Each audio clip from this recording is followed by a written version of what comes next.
Era um hobby bom. Naturalmente, nós três nos pontos para adiante, mas tanto todo tem hobby pergunta para mira com nós está alinhar com eventualmente outro partido, né? Reunião é todo bom reunião. Nós de nos parte onde nós está para com nossa mira turcos.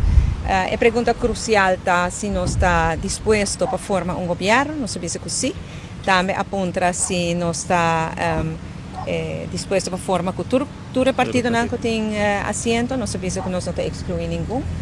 Nossa papia mais de alinhamento entre partido MEP e futuro, para sobre nós explica que nós fazemos estudio, nós comparar programa de MEP com futuro, tem documento para preparar para a reunião aqui na nós temos programa de MEP, programa de futuro, nós põe na banda de outro, fazemos comparação e eigenlijk wat weten que 86%, 86,67% de programa da mescos e diferença na nota diferença na como não por surpassar. Então só papel bastante de esse também. E de desenvolvimento na Aruba com nós como MEP também era diferente desenvolvimento socioeconômico, financeiro, desenvolvimento internacional. Não é todo mundo.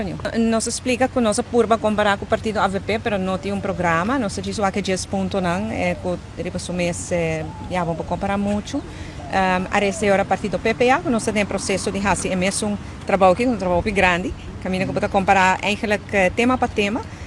Nós estamos claro com isso ainda. De parte de MEP, nós sabemos que nós estamos disponível, nós estamos dispostos, mas maneira uma vista também de prometer acaba, nota na nós não temos prometer mana para trazer a formação de governo, prometer mana da partido AVP e partido futuro.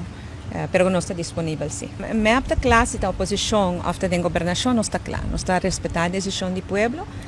E se está, uma que nós está, nós lutamos para nós por defender o interesse do país Aruba. Se está dentro do governo, o povo de Aruba sabe que tem na MEP dentro do governo. Se está desde a oposição, nós lo hacemos também. Mas o povo sabe que tem na MEP dentro da oposição também.